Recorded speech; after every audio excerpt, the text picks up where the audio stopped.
Thank you for clicking on this video. I'm gonna go straight to the point because I mean business. A new moon, you're basically planting the seeds. A full moon, you're harvesting those seeds. You're like taking that harvest. Very basic. Now let's go into details. As you may know, per month, we're gonna have one full moon and one new moon. So we're gonna have a new moon one day, 2 weeks later, full moon, 2 weeks new moon, 2 weeks full moon. You get the gist. That's why I think it's important to really know the differences in rituals or what you want to achieve for both of them. For both of them, I would advise to journal, clear your space, ground yourself as much as possible. Heads up, there's no wrong or right thing to do, no ritual to do. I'm just giving you my tips, what I personally experience, what I've read online, what I've read from the books that I've bought. So I'm just sharing that knowledge. We're gonna start with the new moon, the one that you don't see in the sky. It's not bright, you don't really notice it until you know there's a new moon. The new moon is for new beginnings. So whether that's a new job, new opportunities, a new project, new people, it's to embrace new beginnings. So you're planting a seed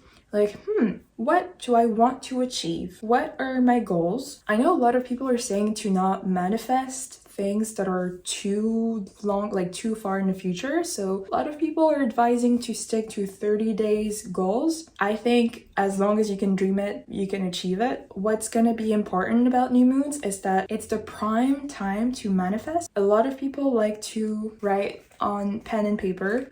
You don't have to do that. What I've been doing recently, personally, is that I actually write my manifestation list on my phone and I check it as if it had already happened so that my energy is like, oh, okay, she really wants it. So basically for a new moon, you're gonna set intentions and very clear goals. Don't hold back. This is the moment where you don't have to be afraid to say, okay, this is what I want. This is what I want to achieve. The thing is, once you had that goal, sit with that feeling, think about that action, goal per goal, like one at a time. You're gonna have to write down actionable steps. So you still have to be realistic, okay? Manifestation, I could do a whole other video on this. Manifestation is not just, I want a Ferrari, the next day you get a Ferrari. I think if you're a little bit into like the spiritual community, you already know this. I like to use crystals. You don't have to. This is the moment where you can be honest with yourself, and if you can visualize your goal, then you can reach it somehow through actionable steps. Keep in mind, they don't have to be specific, like materialistic things. You could be writing something, whether that's like a routine or like a habit you want to pick up, as long as it's something you really want and you have written the steps to achieve that. A friend told me that they actually, once they've done their manifestation list, they actually sleep with it under the pillow. I've never done it, but I'm going to start now. In general, I would advise to keep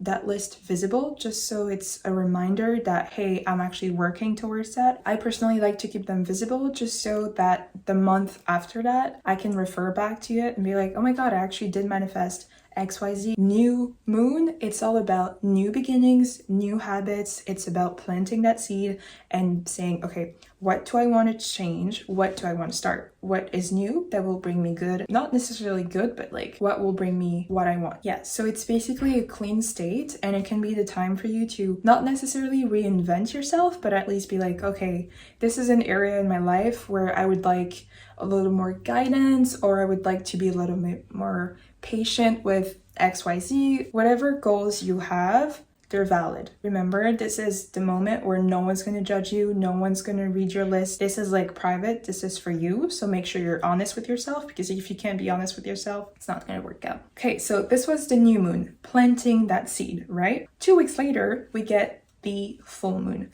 A lot more people are actually aware of the full moon for some reason. I think because it has to do with like werewolves transforming, and because obviously you can see it in the sky. It's big, it's bright. It's actually a more potent energy in the air compared to the new moon. Doesn't make the new moon any less powerful. It's just like a different type of energy. We'll get to it. As I've mentioned many times, the full moon is harvesting the seeds. What does that mean? You might have heard, if you're in the spiritual community or if you're interested in those topics, that manifesting during a full moon is not the way to go. I personally agree. For me, a full moon is the culmination of the cycle. It is the end of the cycle. So what you're going to hear a lot is that it's the perfect time to release what holds you back. to release what doesn't serve you anymore. Whether that's people, habits, opportunities, states of mind, whatever it is that's bringing you down, you have to cut the ties, you have to get rid of it. So basically you're wrapping up and releasing not necessarily negative energy, but what really doesn't serve you anymore in any area of your life, whatever feels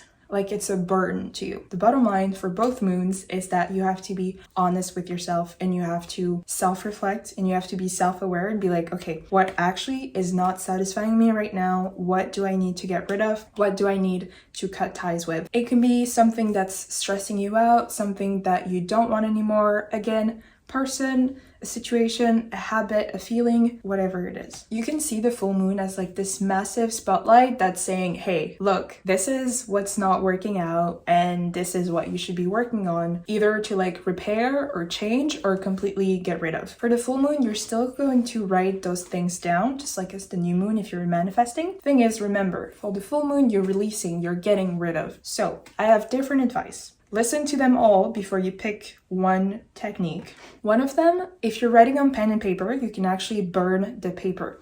Now, do it safely. Fire is very dangerous. Do it in like a controlled environment. If you do, please open a window so that you don't, open that fire alarm. I'm just thinking practically. Be careful if you decide to use fire. I'm not gonna lie, it's pretty cathartic, but you don't have to do it. It's not the only way to get rid of stagnant energy. The second way, if you're still using pen and paper, it's to tear it. So multiple bits, whatever, just focus on whatever you wrote on that piece of paper, it's gone. You're releasing it, you're giving it to the earth, and you're saying, thanks, buddy, I'm over it. And if you wrote anything on your phone, like sometimes when I'm honestly lazy to do a full ritual and when I use my notes app, I actually just write everything down as if it was a piece of paper and then I delete the note. You have three options. You don't have to destroy whatever you wrote on. It's just, I think for me at least, it's very symbolic on the fact that like you know what the issue is, but if you're still holding on to it, then that means you're not ready to give it up. So therefore it won't fully work to like its full potential. Again, no right or wrong, as long as you're comfortable with whatever you're doing. Also, fun fact, during a full moon, vivid dreams,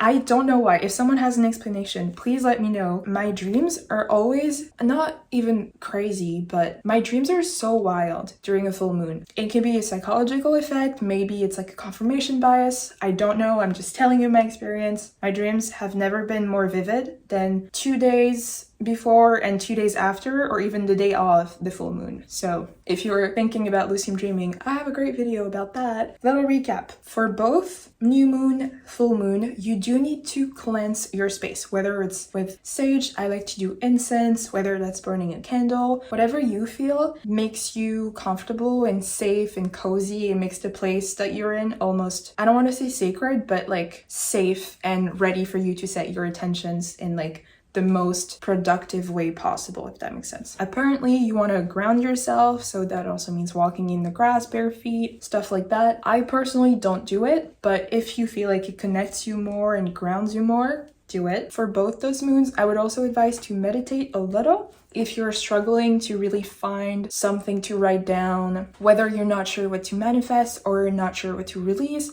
that's completely okay. They're actually like every 2 weeks is a lot of introspective work. Even if you're very self-aware, it can be a lot on the body, on the mind. Also know that you don't have to do the rituals the day of. The energy is in the air 2 days before and 2 days after, and of course the day of. No rush, we all have busy lives. Also, a question that I got from a friend was, when can I charge my crystals?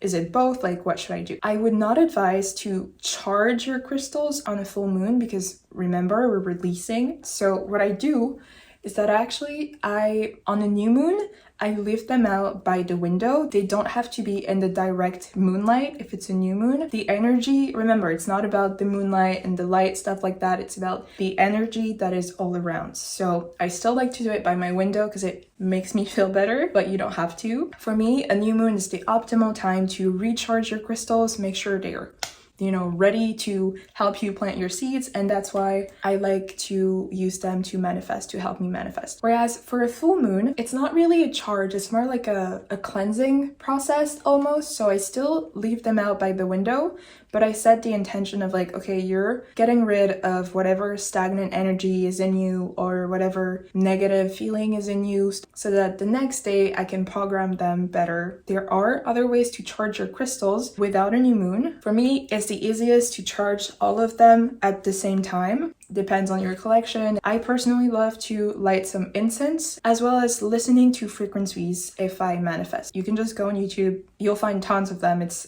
very popular, but it makes me relaxed. I really hope everything was clear. I tried to make it as divided as possible. Of course, rituals are very personal. I know some people build whole like altars, like manifestation altars, ancestors altars. If you're curious about that, I really advise you to get to know more on the topic. I think it can be really beneficial for you. The fact that you clicked on this video makes me think that you're curious about this topic. So I can finally send a video when people will be like, Ray, what do you do? It's a full moon. What do I do? What are your rituals? I'll be like, here's my video. Enjoy.